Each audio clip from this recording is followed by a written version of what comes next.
What's up, Internet? You're tuned into this week's episode of Nintendo Noise, Slipscreen Games' weekly Nintendo podcast.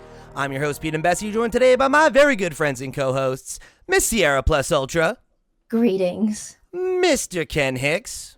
What it do, y'all? And Mr. Jack Ryan. Oh, shut up. Don't patronize me. Wow. Wow. Kirby has you feeling some type of way, Jack. This bit. I'm here because I want to be, all right? Not because you asked me to, Pete. Look at him. You know, he's such a salty little guy, you know? You used to do be you know such a what sweet boy, Jack. I don't know what happened to you. Never a bit. Oh, my God. Sierra, why did I let these two chuckleheads on this show? You know, we used to have such a good rapport. You know, it's nice Crazy and professional. decision. Yeah, really I have no clean. idea. You know, Frankly. I don't know.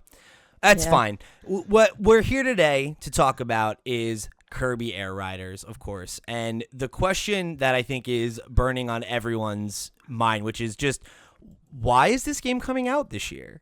And can it possibly stack up to the other far more popular historically racing game that just came out just a few months ago, right?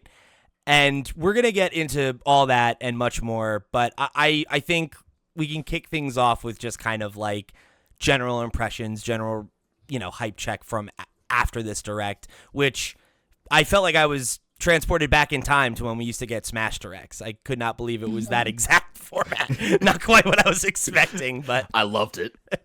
They didn't even pretend. They just as every character was introduced, blank is here. Same assets. Yeah, just like that one room in Sakurai's house where he shoots all his YouTube videos. It's just, my man knows how to establish a format, I guess.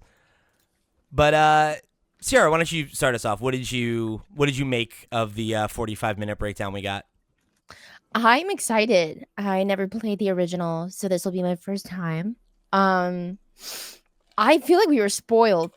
He said at the end that there's a lot more I didn't get to cover today, and I'm like, how? How is that possible? How is that possible?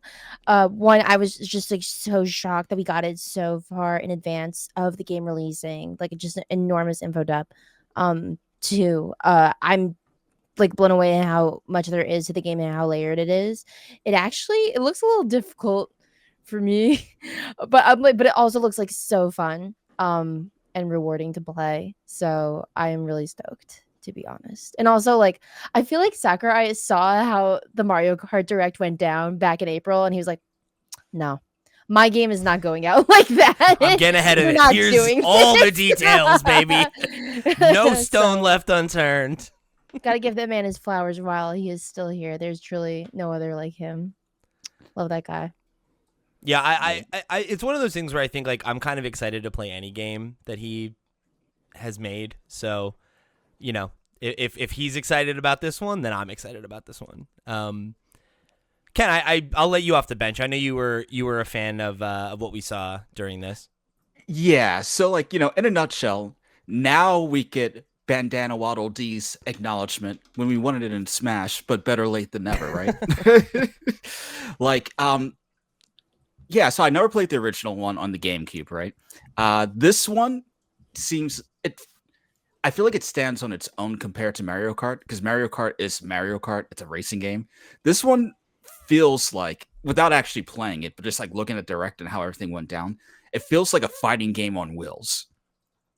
That's, if that makes sense, you have the different characters that have their own individual specials, and then you combine that with the different combos that you can kind of do with the different vehicles and things of the sorts. It seems like it's a lot more intricate compared to Mario Kart, because with Mario Kart, correct me if I'm wrong, but if I'm playing as Mario or Luigi and I'm riding the same vehicle, there's no real difference in terms of practical gameplay. But with this one, every character has their own unique character trait and everything like that actually impacts the races. And I feel like over the next few months, we're going to get character reveals similar to Smash, showing us their special moves and how they interact and how they suck up different people. That's the vibe that I'm getting. And that makes it feel unique to me. But that's my 2 cents. I'm excited. Yeah, I thought it looked really fun. I also have not played the original. One of those games that was always, I wish I'd been there. but it didn't seem like there was ever a great reason to like go back and experience it as an adult. So I'm pretty stoked for it. It's very hard for me to separate how strange it is that it's coming so soon after Mario Kart. I know we're going to get into it, but my gut feeling watching it was this looks like the fun that Mario Kart World was not. Like the fun knew a different way to play this familiar formula. Mario Kart was great. I know there are some diehard like competitive Mario Kart people. That's not me. So to see a racing game with so much like charm and unique movement and stuff like that had me really excited, but also feeling a little bit conflicted for reasons I'm sure we'll touch on. Yeah, that was, I think, how I felt, right? Was like it was such a mix of weird emotions watching this because like I did play the original back in the day. It was a game that like a good friend of mine had, so like I played it a lot with him over the course of like a summer or two. So like I have plenty of fond memories with it, but I certainly it's not like a game that I was like clamoring for a sequel to, right? It's cool that we're getting a sequel, and I know for a lot of people it is kind of one of the standout games on the GameCube. So when it was announced, I was definitely excited about it for sure. But then watching like a 45-minute presentation about it that had the pacing of a Smash Direct, but it wasn't about a game that I think anybody is as excited about as Smash, right? It did kind of like, I couldn't help but chuckle a little bit when Sakurai was like, well, yeah, I mean, it is Mario Kart. It's basically just like Mario Kart. I don't even know why they wanted me to make another one. And I was like, my guy, I don't know that we should be admitting that, right? Like, no, I appreciate the honesty. I think that's what was odd is I like chuckled when he said it, and I was like, okay, so let's hear how, this is a drastically different thing. And like, there's some of it, but there was also a lot more overlap than I feel like. Really? Like them giving everybody. I don't know. I don't want to get too into it because I know like we're gonna. No, like, you can. Yeah, well, that's fine. Them giving everybody copy abilities was like, okay, so this is like when you get an item in Mario Kart, right? And everyone's able to use it, and that was a shocking decision for me. He did have a good point where like Kirby having the copy ability like might make it imbalanced, but was there not another way to do that? Perhaps? Just have Kirby. That was the other option, and I prefer this option.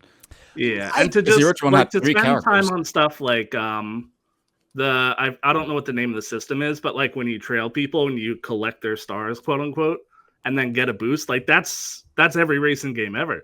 Right. That's not even just Mario Kart. That's just how racing works. It's just drifting. So that's just I thought it may be a little bit of a misstep to like feel like you have to include the basic components of a racing game and explain them to death. Yeah, and like he did this thing that like and don't get me wrong, I love my man's flair for storytelling. Like he really loves to make a YouTube video feel like it has an arc, and I appreciate that about him.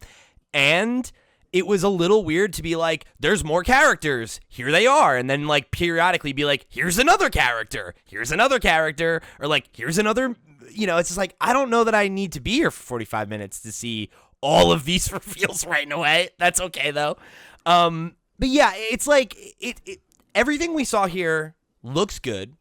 I'm excited to play it, and I can't help but feel like it is going to exist in Mario Kart shadow. Right? Like Mario Kart 8 is one of the best-sellingest games of all time. The Mario Kart franchise is one of the most popular video game franchises of all time. Kirby Air Riders is a sequel to a beloved but admittedly fairly niche GameCube game from 20 years ago. I just it's so weird to me to put it out in the same, not even calendar year, right? The same release year where they're going to be competing for, the exact same oxygen. Just seems like such an odd choice when you could even put it out next year when there's been a little bit more space, right? Or, I don't know. like at some other lull in the console's life cycle a few years in, right? Like it just seems like such an odd choice to put the second game in a franchise up against the 10th game in a franchise, and like that there's obviously going to be some disparity between those two things. And I don't know, to Sierra's point, I think this game does look like it's deeper and has like more depth to probably mastering some of the different mechanics. And it's also like that probably doesn't help it either though, right? Like it's less marketable and it's more difficult to play. It's like, I don't get me wrong. I think that's what I was gonna say. Yeah, I think it'll find its audience, but it feels like they are creating a like needlessly hostile environment for it to be released in. So like I disagree with how difficult it would be to pick up, right? There are literally 2 buttons. yeah, but the maneuvering, it was made really clear that like maneuvering can be difficult. Because it's like I've always struggled with games where it's like very much like Rocket League, like where like you like the physics are a little more sensitive. Mm-hmm. At least that's how it looks to me. Obviously, if you play with like the basic like Star Rider, like it's not gonna be like rocket science, but like obviously people are gonna dig in and figure out like which vehicles are like the most optimized for certain things. And it's like, oh fuck, I gotta ride the bulk star and I'm fucking clumsy as shit with it. Like I don't know. So it's I like got a fighting game. I got the exact same impression looking at it, Sierra, where like I feel like looking at like the way that you are supposed to like level the glider out for like a speed boost, or the way that you're like the way that you cut for corners, and it's like you come to a corner and instead of drifting around it, you stop, turn, press B, shoot. It's like I'm not saying that it's like gonna be so difficult that people can't pick it up, but Mario Kart is something that anybody can pick up and play, and like there is a kind of core like kart racer set of controls that are like it's very, very easy to pick up, and I think the fact that this game will like even punish you for like pressing forward on the joystick is something that I could see very much like tripping up people that are like more casual, right? And it's like, yeah, I think it has a lot of like minutia to it that it seems like maybe is only relevant in high level play, but I don't know. I definitely feel that same way. It seems more technical. And I mean, you compared it to a fighter, right? What's more technical than that? But like that's what I mean with a lot of really good fighting games. Some of the best ones even, they have like a medium to low barrier of entry, but a really high skill ceiling, right?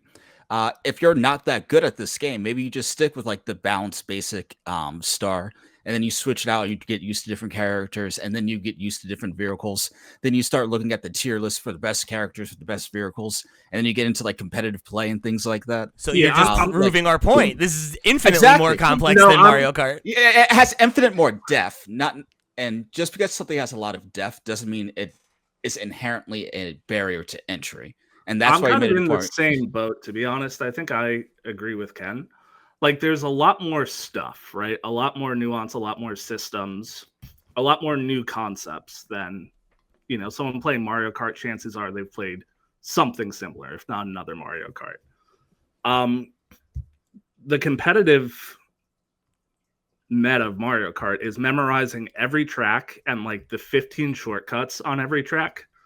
And that has never been appealing to me.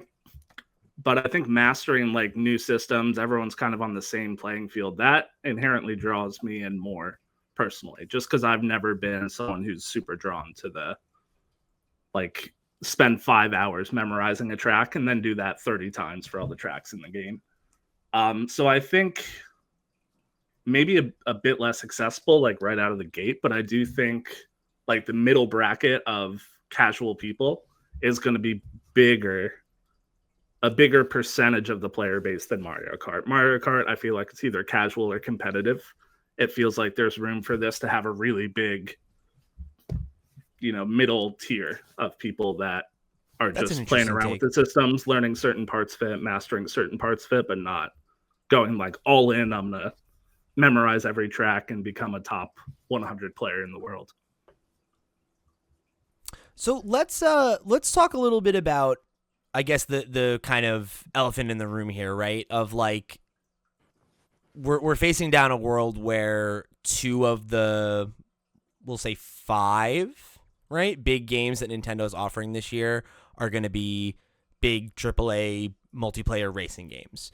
And that, like, this, and then I guess arguably, Pokemon's kind of in that window, assuming Metroid makes it in that same window, right? But like, this is going to be one of the big console sellers, right? Like around the holiday, ideally, right? It's coming out in November. What is it? November 20th, I think, right? Mm-hmm. So like right in time for like the Black Friday bundles and like the wave of people picking it up at the holiday season. Do you think that from what we've seen, right, which admittedly was a lot, do you think Air Riders is doing enough to set itself apart from Mario and to kind of like justify this decision to make the first and last, potentially last big game of the year be racing games? Yeah. Sorry, Jack. Go ahead, Sierra. You're good. Okay. Sorry. I think it is. I think realistically, it's gonna be like a slightly more niche game, even though Kirby is a household name. I feel like I see Kirby everywhere.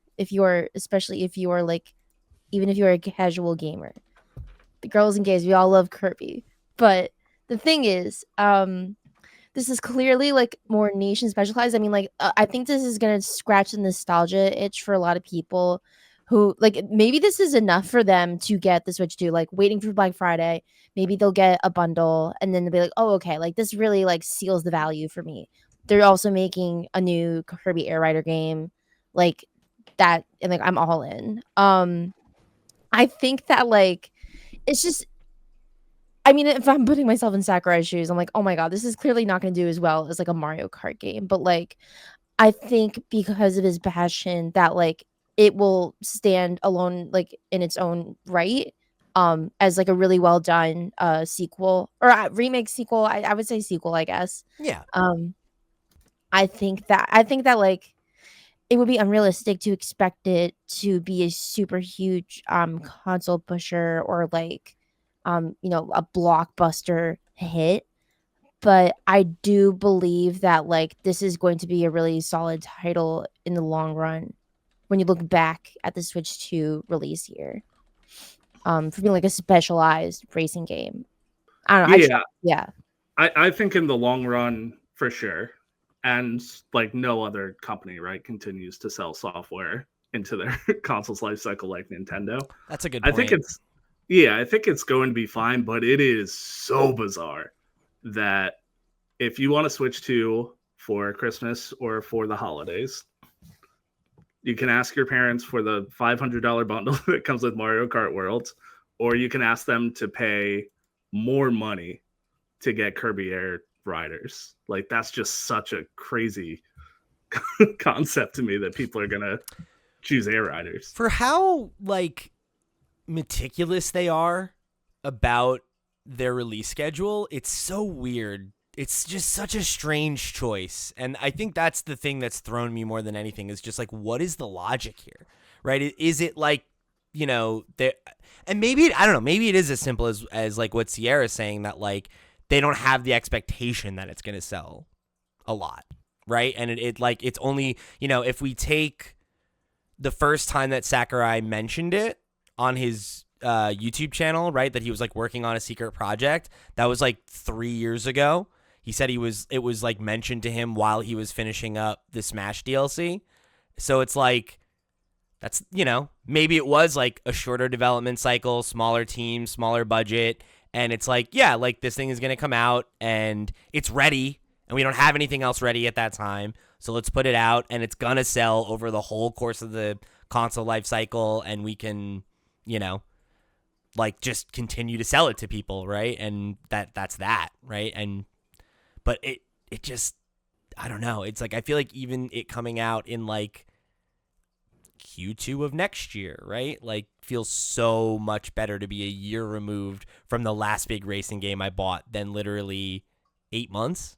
It's like, I just don't know that I'm gonna be there, right? Like, what I'm really itching for is a new multiplayer racing game that I have to force people to play. It's like, I know. just think about that too, right? You're there hanging out with people, and you're like, "Who wants to play Kirby?" It's like, can we just play Mario Kart? I know how to play that. This feels like it's going to be the type of game that I pick up, and unless like we all jump on and play it online, it's like, who's going to play this game with me? Do you think this is them trying to come back at the naysayers who are like, there is nothing worth buying the Switch 2 for right now? Like, I hope not. Like, eat your fucking vegetables. You got a second racing game. I just feel like this. There's only one racing game. No, we have 4. like really, at the end of the day, I feel like if you're just getting a Switch during the holiday season and you have to pick between Mario Kart or Kirby Air Riders, you're going to go with Mario Kart, especially if you have the bundle option, right? If you're like us and you got the Switch 2 in the first 3 to 4 months, you've had Mario Kart for a couple of months, it's a new racing game. It feels different. If they properly roll out the hype train with new characters and features over the next couple of months leading up to the release, I think this game will do quite well, actually. I think it's going to exceed what you're expecting it to sell. Will it sell as much as Mario Kart? No, absolutely not. That's Mario Kart 8 Deluxe, I believe, was the best-selling Switch game, period, if I'm not mistaken. So there's no chance it beats that. But it doesn't need to get close to that number to be considered a success. No. And I don't think that's a fair barometer. And I think it'll sell well to people who have been like clamoring for an Air Ride sequel. But I'm not sure, like, newcomers to the series, I'm not sure if they even know who like Kirby, like C-list characters are. I just don't know how much like you can do to hype someone up on a racing game for an IP that you're not super attached to. Yeah, because I think like to that point, all of the exciting Kirby characters have already been revealed, right? It's like every character. I don't think I could name another, like, if you put a gun to my head. And I've played a lot of Kirby games. Yeah, I love Kirby, but like, yeah, pretty much every character that's like a notable character. They even pulled out like Knuckle Joe. It's it's like, we did it. I think it's gonna mostly just be mobs at this point. It's like, here's another mob that you can play as, and that's now fine. If he comes out and announces Sephiroth, I will correct myself. But never count him out. Assuming it's just more Kirby characters on the way. I don't know who they could show or like what tracks they could show. Like within the Kirby IP, I don't know what else they could show us that would change it from this is kind of weird to like, oh, that's a must buy. I guess the big question that I have is like, he himself calls out something that I think if you talk to anybody that really was a Kirby Air Ride fan, they'll say something similar, right? Which was that, oh, like the appeal of the game isn't the races, right? He literally said the appeal of the game is actually not the races. And they broke down all of the city trial mode stuff, which got like a very large percentage of the focus after we got through kind of just like explaining what a racing game is and then how this game has a few unique mechanics. And that is a very different type of game mode, right? Like that game mode has nothing in common with Mario Kart. Ostensibly, right? Like it's more akin to like the battle mode or something like that, but it is very unique. It's got like a bunch of different mini games. There's like a lot of different like elements to it in terms of like voting on what map you're gonna play and how that influences. Like, he called it the main event, right? Not for nothing.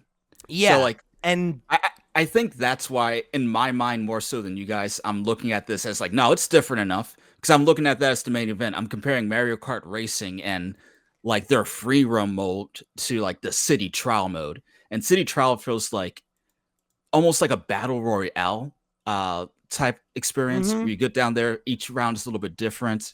You're customizing your different cars. It rewards you for knowing how to play different types of vehicles, and you can play with different characters. Like I feel like when I play the game, I'll be playing that mode way more than the regular racing. You know what I mean? I mean, 1,000%. I'm totally with you on that. Again, I haven't played the original, so that looked like incredible to me and had Sakurai's fingerprints all over it in a delightful way.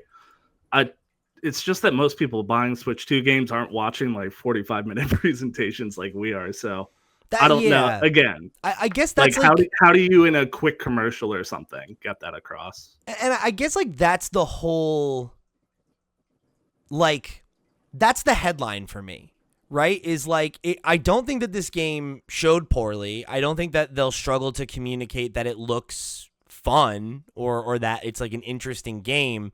It's just like, I think every explanation that you provided, Ken, I don't disagree, but I think all of them have these like I would apply an asterisk to them if I was a marketer, right? Like trying to think about when you put this product out of like, yeah, like, you know, Sierra brought up, there's like this big percentage of people that are like people our age that grew up with the GameCube and experienced the original and have nostalgia for it, right? That's a segment of them of who this is marketed towards. Then there's just the like, you own a Nintendo Switch 2 and you want new games. Like that's a segment of the market that you're going to try to hit. Then there's everybody else, right, who like doesn't have familiarity with it, has to be sold on it, right? Like is not going to have the wherewithal to watch a 45-minute direct or listen to a hour-long podcast of people breaking down the differences or any of that stuff. They're just going to buy like however many games they buy a year and play what those games are.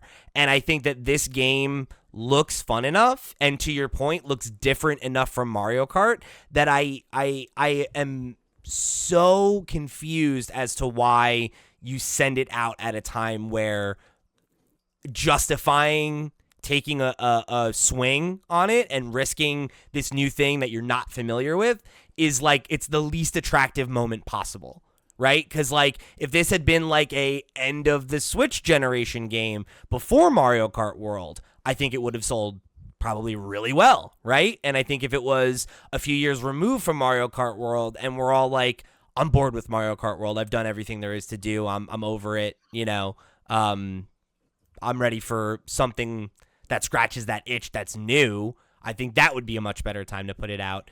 So it's like, I don't know. I don't get why you create barriers for a game that is already niche and has to kind of win people over, you know? So I've done nothing but think about what the explanation could possibly be. Like from a business standpoint, what would possibly make cut to Jack at his corkboard just connecting a bunch of pins? More or less, yeah, it was like a step below that. I got close. But I think the only thing that makes sense to me is we can safely assume Metroid Prime 4 is not coming out this year with this news. Oh no. That's not the point. I just think that's like a fact. I think you're right, and I'm so fucking mad about, like, we did predictions last week and we were all like, Kirby's definitely delayed. Why would they put it out? Yeah. Metroid clearly won't be delayed. And now I'm like, you gotta be fucking kidding me, Nintendo. I think that became clear. And they had to make the decision. You think that's why they moved it up? Do we want to go through the holiday season for people who have already bought Donkey Kong Bonanza? Do we want to go through Christmas without having a new game on the shelf that they can buy?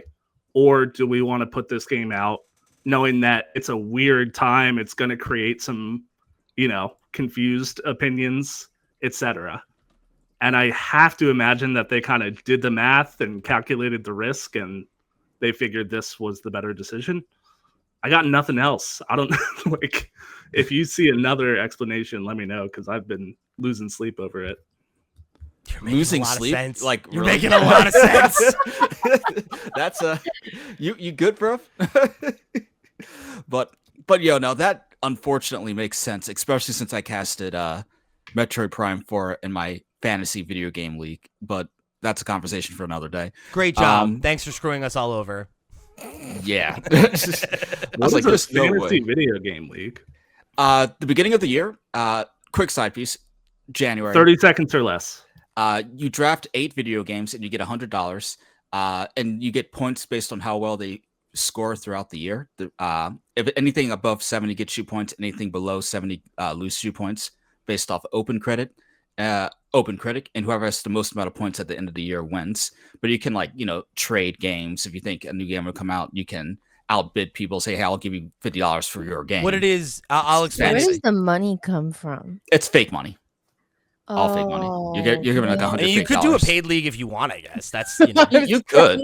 Not putting. That sounds fun, but then I was like, wait, I'm not putting my money in there in this account. Again, we could do it. We could do it for the Oh, yeah, show I- next year. I propose a No. $1,000 buy-in in Nintendo Nerd video game fantasy league. Yeah, I mean, if I was gonna explain it in even fewer seconds, I would say that gamers found a way to make fantasy sports even nerdier, which is Hell pretty yeah. impressive. Yeah. Shout out gamers. Shout out. So question here. So the biggest difference between when Kirby Air Riders came out the first time back in like 2003 and now Was that my brain was able to produce serotonin on its own back then? Yeah. We also didn't have a fascist government, but don't get me started on that. But I digress. Back then, Smash and Melee were out. Melee was very popular, but it wasn't until I feel like Brawl that Sakurai actually came out on the forefront to advertise Smash himself in terms of like marketing, new characters reveals, etc. That was like, Brawl was where the blog started, and there was a real like online component to like waiting for Smash. Exactly. And then with Smash 4, that one even more so, he started like hosting like these video directs himself and things like that. And then people began to heavily associate, rightfully and understandably so, Sakurai with the Smash video games. Because a lot of times you think of video games, but your average person wouldn't necessarily think of the developers behind it. It's different with Smash. You think Smash, you think Sakurai. With that in mind, similar to how someone might go see a movie because it's directed by their favorite director, even if it's like a new IP, do you think now that Sakurai has become a bigger figure in the gaming industry as far as like publicity, do you think there are going to be people who normally don't care about racing games, but are going to give this one a shot because he's behind it? No, probably not. I don't think there's nobody that thinks that way, but I don't think it's a large percentage of people that think that way. So you don't think he has like the pull of directed by James Cameron? No. I don't. I don't think it's the same thing, Like, No. I think that there is a very, very short list of developers who carry that level of like name recognition. I think he is one of them, but to your point, he's very, very heavily associated with two series, and every other game he's made outside of those series, with the exception of even this one. I was gonna say with the exception of Kid Icarus, but even that game, right? Like, they're niche and they're not big hits, and they might be good, but they're not Smash and they're not Kirby. And he also hasn't worked on Kirby in forever, so it's like one of the things he's most heavily associated with is also a thing he hasn't worked on since he was in his early 20s, if memory serves. So it's like the bulk of his career has been Smash, which is incredible and it is a hell of a legacy.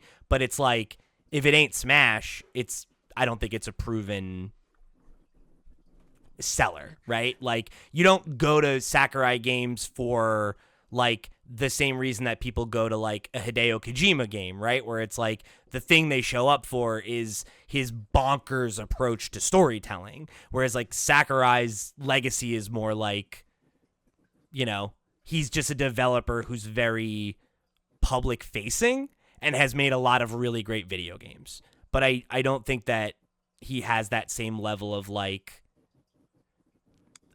auteur like draw like that.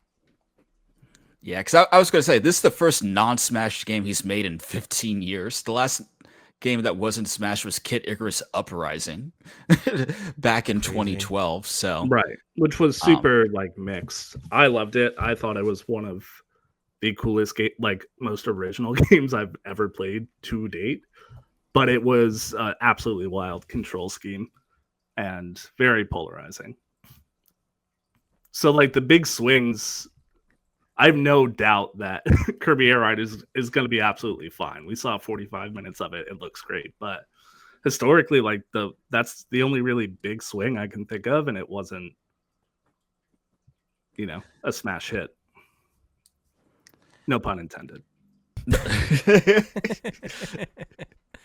So let me ask this question. So let's assume Jack's correct, right? Metroid Prime 4 is delayed. We have Pokemon in October, and then this comes out in November. Let's say this is the last first party exclusive we get on the console. What is that? How does that impact the narrative of buying a Switch heading into the holiday season? You know, we talked last week a little bit about like them trying to hit that that stated goal, right? Of they're planning to sell 15 million by the end of the fiscal year. Jack thought they might undershot that a little bit. Ken and I both thought they might overshoot it a little bit. Not having another big release aside from Pokemon, which, you know, is also going to be available on the last generation console, is, you know, potentially a big system seller, but there are, you know, if you're a Pokemon fan that can't wait and you're on a budget, you don't need to, right? You already have a Switch. So who knows how much that's going to move the needle, and, you know, not having another big game to hang their hat on, do we think that that impacts sales at all? Does that impact enthusiasm for the device, or does it feed the narrative that the console doesn't have any games? And we talked about it a little bit last week, so why don't you start, Sierra? I think they're in trouble. Oh, I think no. with the no Metroid Prime 4.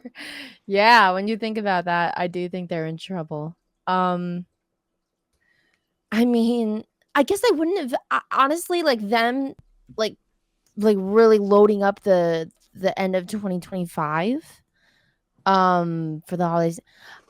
Like, whether it would have been Kirby or something else, like, I would not have been mad or perplexed by them throwing out there like any number of titles. I feel like I don't agree with people who say there's no reason to buy the Switch 2 right now, but I see what they're saying. And I think if they had like Air Riders and Prime, like, I probably would have said something. I probably would have been like, nah, they're gonna be fine. But I do feel like if they had just like one more like blockbuster game besides Air Riders, like, that would have ensured maybe they reached their goal. But I don't see how they accomplish that with a game that people might play for a week and not come back to.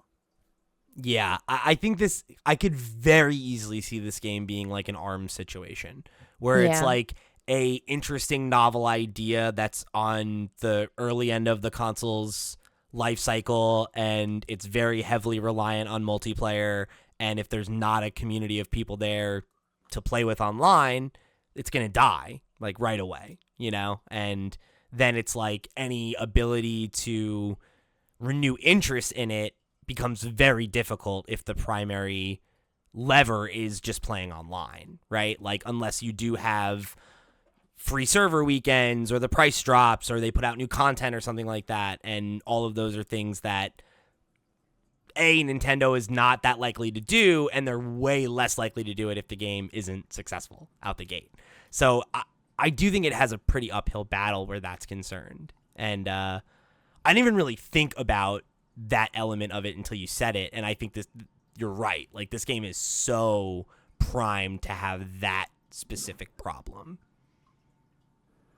I guess it could be no. So I will say this: if we're talking strictly about them hitting their goals by the end of the fiscal year doesn't end in December for Nintendo. I think it's like what, March? It's March. Yeah.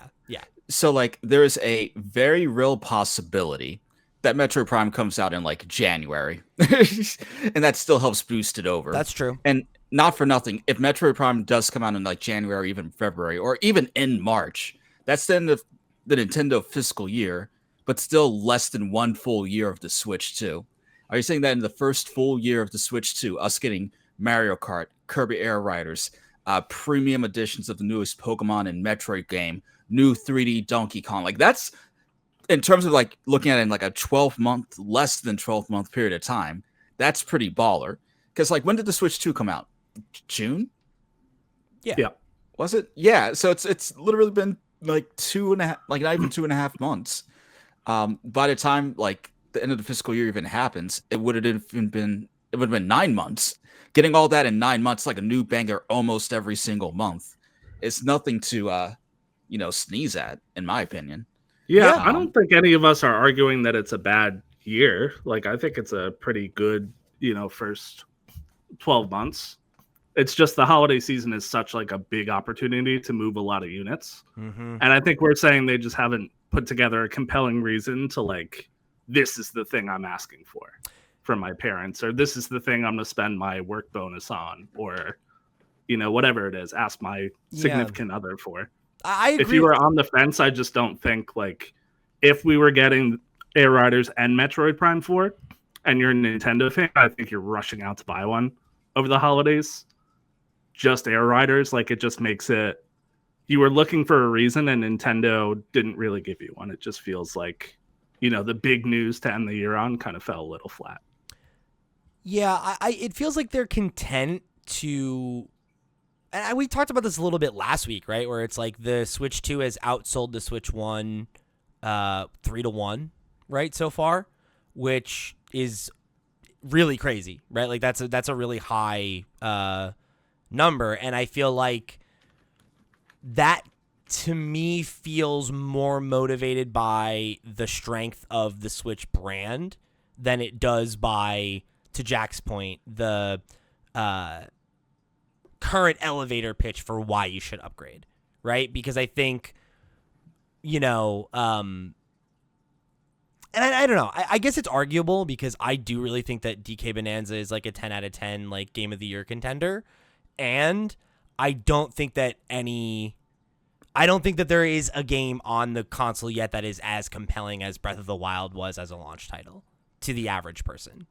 And I think that there was also, the like cultural moment that it occupied because it had been so long since there had been a really great relevant Zelda game, and it had been so long since Nintendo had a home console that people were excited to talk about. So like despite the fact that the Switch 2 is selling much better, I do think that the excitement around the device is less, and the like positive conversation around it in the media and among consumers is less.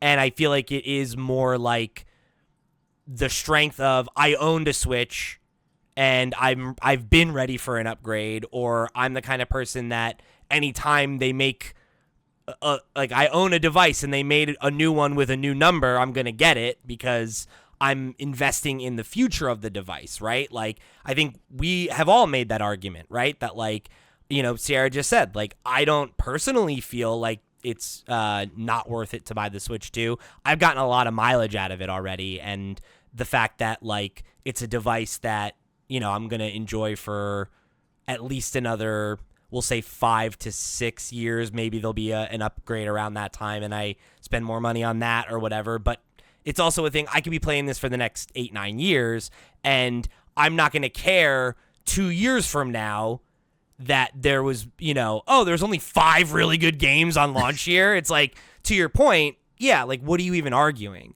But I think when you're talking about a product that I think has largely had the success it's had standing on the shoulders of giants, unless it having the most compelling can't miss pieces of software of the year, which its predecessor very much did have, I think that that's part of why this feels so odd and why it like sticks out as much as it does. It's like it considering that part of the narrative we were sold was that they waited to have more games, it does feel like a little bit kind of crazy that like nearly 50% of them are multiplayer racing games. Like that's a little bizarre, I mean, take like Reddit's nonsense hive mind opinions for what they're worth, but at this point in the Switch 1's life cycle, the only frustration was that people couldn't get one.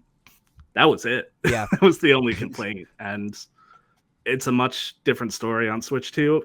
I don't know how much it matters. Like, I don't know how long the brand strength is going to carry them through this generation. I'm not sure if they like need to put together a compelling case, or if it's just too, big of a name to fail, or too proven of a formula. But it is a very different story. Like, no matter who you talk to, I'm, very glad I own a Switch 2, but I can acknowledge what people are irked about so far.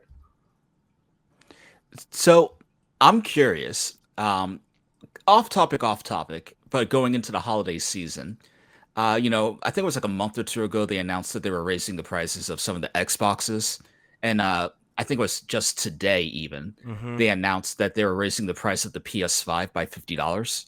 So the cheapest PS5 you can get is now $500 Mm-hmm. for the digital edition.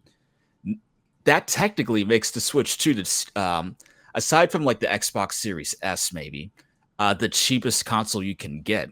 So do you think that's going to kind of help Nintendo when like the parents are picking out what consoles to get their kiddos, or not really? It's real interesting, right? Because I think to the average consumer, yeah, it actually does make a difference. I think the narrative that the console is overpriced is already out there, and to borrow from Jack's Turner phrase, like the Reddit hive mind of the internet, like is already like the Switch is too expensive, and like that's the narrative now, right? And like that's But the internet isn't real.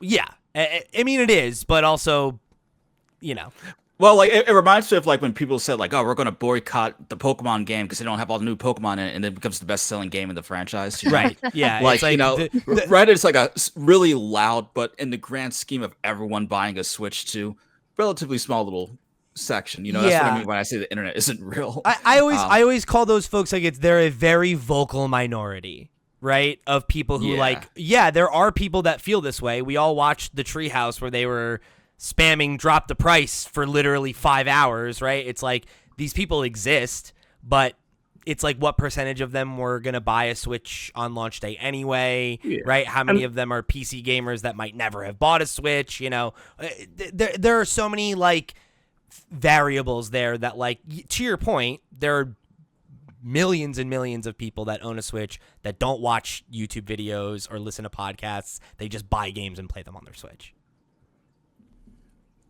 Yeah. And there is a difference between like the miserable people online that are just living for this thing to fail, which it never will. And there's, rational acknowledgement of the things they're pointing out. And whether you listen to podcasts or like watch YouTube videos, whatever it is, I think we can all agree. At this point in the life cycle, it's just like where the Switch 1 was hitting grand slams, the Switch 2 not yet. Every step, it feels like there's something you can point to where it's like, this is how it was done a lot better on the Switch 1 and how you kind of fumbled it so far if you're a Nintendo for the Switch 2. Like so many opportunities to just wow people, and so far it's been like more whiffs than hits. Yeah, honestly, like I think when you compare it, I think it only looks so bad in comparison to the Switch 1. Right, because the Switch 1 was so fucking out the gate. Absurdly. Yeah, at every step. Like, it had no business being so consistently great through its first few years at every angle. But I think you compare it to the first year of, like, the PlayStation 5, right? Yeah, it's that's like, what I was looking up right now. Like, what games came out during the PS5 launch? We already know the Xbox didn't have any games at launch. It still doesn't have any games. But what did the PS5 have? I had Demon Souls was a launch game. Astro's Playroom was kind of like the surprise delay, right, on launch day. Spider-Man Miles Morales. Returnal came out shortly after. Yeah, I see. Sackboy Big Adventure. Yeah, and then there was there maybe, I feel like there was one other one maybe by the end of that year. Yeah, I feel like there was a long lull after Returnal. But point being, not a bad launch lineup at all, and I would argue a good launch lineup. The Switch 2's launch lineup is stronger than that, arguably. Depending on your taste, right? But like, it's at least comparable. And I think, yeah, that's the thing, is like, we're so harsh on this because it is the sophomore effort to one of the most successful consoles of all time, and not just like on a financial sense. Like, the Switch really didn't have like a weak year until it's like last year on the market, the year before its last year, it had like 4 of its best games. So, it's going to be interesting, I think, to see, to your point, Ken, like if they have something in like a Q1 of next year, and how does that influence the narrative and everything? Because, like, we're early days here. There's a lot of time for gamers' memories are short, right? And it's like the narrative of it's too expensive, it doesn't have games, whatever. It's out there, but there's a lot more people buying and enjoying it than complaining about it, I think. So I think it's a matter of time until you hit a point where, that like argument loses so much oxygen that it suffocates. Yep. All right, folks. Well, thank you for joining us here on another episode of Nintendo Noise. If you want to write in and let us know what you thought about the 45-minute direct presentation on Kirby Air Riders, is this a day one pickup from you? Have you gone and pre-ordered it already? Or do you think you'll be skipping this entry in the Nintendo Switch 2 canon? I'm very interested to hear how people are reacting to it and whether or not there's hype. I would love a temperature check from you guys. So definitely let us know in the comments down below, or head over to flipscreen.games, where you can get links to all the places we are all over the web and all the ways you can get involved in the show. And of course, a huge, very special thank you to our Patreon producers for the month of August. They are, of course, Arnold J. Rimmer, Christopher Valenz, Gabriel Hasselmeyer, aka Sobi, Steve Stompy, Susan Still Likes Cats and Also Boobies, That One Kid Nick, Ty the Dude, Voodoo Vic, and Waka Hula. Thank you all so much for your support on patreon.com/flipscreengames. You all the reals to the real, and we greatly appreciate your support of this and all of our sister shows. If you want to go check those out, you want to get involved in the Discord, you want to keep the conversation rolling between episodes, again, all that and much more over on the website, flipscreen.games. Head over there, click on some stuff. It helps us out a lot more than it costs you. For the crew, I've been Pete. He's been Ken. She's been Sierra. He's been Jack. We'll see you next week!